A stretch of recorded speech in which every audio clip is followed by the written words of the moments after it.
géopolitique ni mu sewee nan la premier ministre de la République du Sénégal mënee taxaw jokkar ji président Donald Trump ba di koy wax baat yi mu koy wax nga xam ne mënoon na sax indi yoo xam ne ñu bëri tiit nañ si jàpp ne loolu erreur monumentale boo xam ne nii premier ministre war woon àgg foofu. waaw jërëjëf Mohamed poñ boobu nga dugg tamit am na solo comme ni nga ko waxee effectivement Pascal Boniface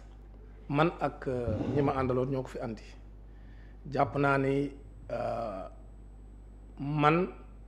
ci waxtaan bi ma def ak moom à Paris en marge des JOJ moo gën a yombalal la tax mu ñëw fi parce que man bi ma demee au JOJ Paris 2024. joué. Au JO. Oui, non, c'est les JOJ. C'était les JOJ de Paris. C'était comme les Jeux Olympiques de Dakar. Paris 2024. Donc ci laa dem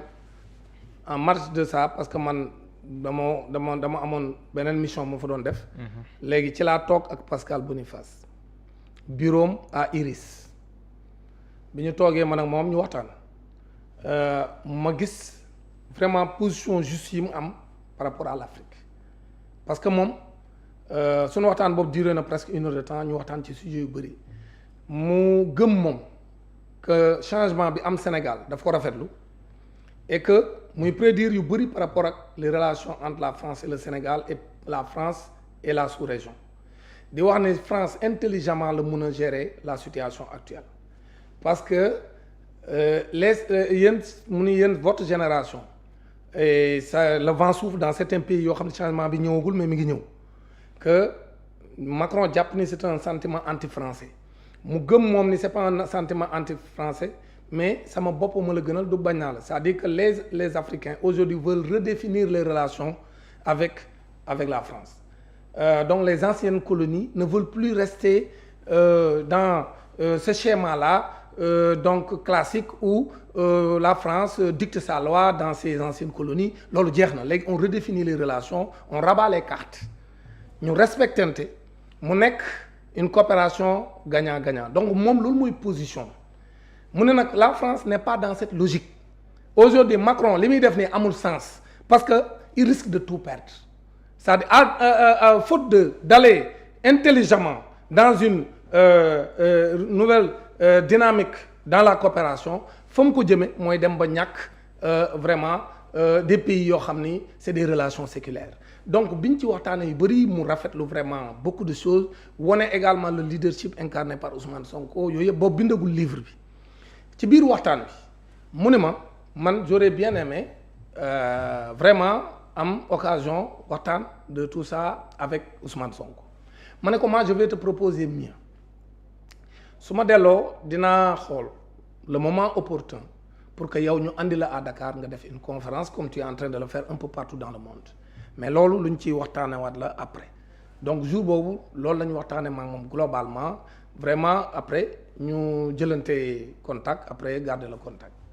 que Pascal Boniface un grand intellectuel politologue nous débat boobu lu tax du ma ci dugg ñaari mbir rek la bu ngeen xoolee Pascal Boniface ci ñuy suivre ay positions Pascal Boniface ne se considère pas comme un Français partisan au contraire actuellement est-ce que xam nga Pascal Boniface mënul sax def des interviews en France dañ ko interdire les médias français parce que tout simplement dañu jàpp ni il est contre les intérêts de la France donc ñiy poser débat boobu ils sont hors sujet Pascal Boniface se considère comme un citoyen du monde un politologue un brillant intellectuel qui analyse de façon froide les situations géopolitiques sans mu dugal ci ay parparloo donc ñun ne serait-ce que pour ce critère-là un critère scientifique par rapport à l'homme par rapport à sa posture scientifique par rapport à sa valeur bi nga moom la incarné au plan international dans tous les pays du monde presque mu fay dem di def ay certification par rapport ak IRIS kooku su fekkente ne dafa ñëw sa réew au contraire dans un débat contradictoire man loolu dama koy rafetlu benn bi mooy quand le Sénégal a durci la loi sur l'homosexualité mais les lobbies français mais se sont levés pour lui dire que doo dem ba moom bu ngeen fàttali ko la veille dafa def vidéo pour wax ne moom même bu d'accordul ak Sénégal ci loi bi le Sénégal est un État souverain oui. Donc loolu réitéré na ko pendant la conférence donc mais nit ku mel noonu nga xam ni moom li mu gëm lay wax xool ci ko mere xool ci ko parparloo man jàpp naa ne kooku ñu andi ko xel mën na ko nangu mu tegat ci nag bind un livre boo xam ne si moom mosul gisanteeg Ousmane Sonko comme ni ma ko wax woon dans son bureau te bi muy gisanteeg Ousmane Sonko mooy bi mu ñëwee ci conférence bi. juste avant ñuy démarrer conférence bi ci salon d'honneur bi moom ak Ousmane ci la ñuy doog a toog man maa ngi toog ci la ñuy doog a toog ñoom ñaar pour waxtaan nuyoonte ñu jëli ko mu ñëw toog ak Ousmane Sonko ci salon d'honneur bi donc ñoom ñaar mosuñu toog wax Pascal Boniface amul dara lu muy toppee benn nit wala benn président bu ko doon def day neexal waa France ñu koy defal lu mu bëgg mais moom xaarul loolu ci kenn parce que loolu mooy posture am donc moom Pascal Boniface bind livre am les 20 mètres du monde nga xam ni Ousmane Sonko daf ci bokk ci ak mérite parce que ñim ci bokkal kenn du ci ko ndaw bu fekkee lire nga livre bi kenn du ci ko ndaw maintenant nag Ousmane Sonko man dama lay wax li nga xam ne moom gëm na ko te loolu la wane ci conférence mooy moom gëmul ñëpp yi am benn xalaat Ousmane accepte la contradiction et aime la contradiction parce que même ñun benn moment am na ñu ma jéem a teg pression naa ma Dambo jàng fi indi Pascal Boniface alors que dans son livre là il y a vraiment des biais am na yu mu ci wax yoo xam d'accord man leen mais un intellectuel bu waxee d'accord da ngay taxaw apporter ko la contradiction mais Ousmane l'a fait avec beaucoup d'aisance. Il lui a montré que dans votre livre certes vous avez fait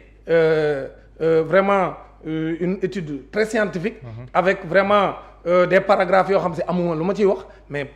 par contre vous avez glissé des choses sur lesquelles je veux les clarifier ici jël ko benn par benn comme ni nga ko waxee tontu ko waxal ko boppam won ko ne ko seen livre bi li ngeen ci bind ci bëri d'accord ma ko moom Pascal Boniface avant muy yegsi biñ ci waxtaanee ma ak moom daf ne madame c'est Caroline qui l'a écrit man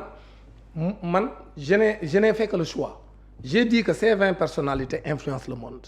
et ce choix est objectif maintenant les chercheurs de Iris ku ci nekk yow yaa jël personnage bi nga xam ni yow yaa ci war a def recherche bind ci moom mënuma nag man damay coordonner les chercheurs mais c'est pas mon rôle d'empêcher un chercheur de donner son avis c'est son avis bind na ko am na ci ay aspects yoo xam ni mun ngeen ci d'accord ak moom mun ngeen ci bañ a d'accord ak moom mais loolu du problème mais li ci am solo mooy c'est un débat contradictoire donc man pour man le fait que Ousmane accepte malgré ça que Pascal Boniface ñëw mu jël parole devant Pascal magnifier li mu def mais won ko ne ko li ngeen bind am na ci ay jafe-jafe yu ci nekk man pour man c'est ça la grandeur de l'homme d'accord donc man pour man loolu pour comprendre nii adduna bi noonu lay doxee parce que gis nga un scientifique buy bind un livre man par exemple le jour où je vais faire mes mémoires mais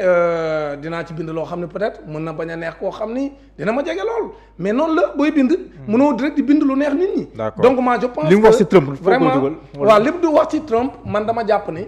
boo xoolee débat bi mu suscité au plan international dalay won ni quand même c'est une position partagée par le monde entier aujourd'hui xoolal Trump kan moo d'accord ak Trump ci li muy def aujourd'hui Trump nga xam ni ñépp mi ngi leen di jaay doole mais li mu wax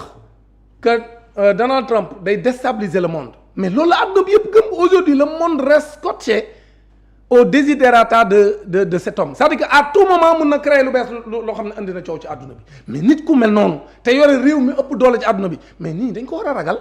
di ko bàyyi muy def lu ko neex kenn du ko arrêté mais soo xoolee Donald Trump est seul contre tous c'est-à-dire aujourd'hui xam nga bu doon sax Ousmane Sonko kese moo def loolu mais boo xoolee actuellement nii rek l'actualité politique géopolitique actuellement mais Donald Trump est seul contre tout le monde c'est-à-dire léegi amul kenn ku ànd ak moom même aux États-Unis l'opinion publique américaine donc ñoom ñëpp d'accord nañ ni cet homme là dem nañ sax bay wax ni ba koy traité de fou ba ñi sax ñu ngi wax ni est-ce que duñ def impeachment mooy déclencher voilà une procédure de destitution de Donald Trump donc man pour man nit ku mel noonu wax dëgg yàlla mu am ci position boo xam ne bu doon dafa wax position moom dañ naan non adduna bi yëpp kenn partagé wu ko mais position boo xam si c'est pas parce que nag tu es un petit pays et qu'est-ce qu'on appelle un petit pays par rapport à la taille par rapport au PIB par rapport à la puissance et cetera mais nit day am dignité am yow gone gu ndaw mën na taxaw wax la dëgg am ponkal nekk sa wet ragal la donc man pour man problème bi du ay affaire u Sénégal réew mu ndaw la wërta wax lu mu xalaat ci àdduna bi aujourd'hui le monde là est devenu multipolaire doole joo fi mën a am munoo tee nit ñi wax lu ñu wax nit ñi wax li ñu xalaat ci li ngay def Donald Trump aujourd'hui ay réew yu ndaw ñi ngi taxaw di ko défier di wax seeni position comme ni ko Ousmane Sonko defee donc moi je pense que loolu taxaw di wax naan way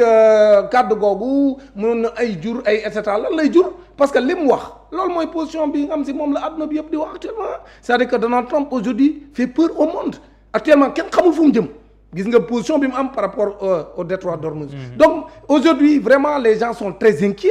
par rapport à ce que fan la àdduna bi jëm parce que réew mi ëpp doole ci àdduna bi moo taxaw fal koo xam ne ni ñu jàpp nañ ni ay nagam yëpp naan si wuñ mais loolu c'est un danger ba américains yi ñoo koy waxal léegi seen bopp ne waa ji am na ci bopp bi loo xam ni dafa mel dafa déréglé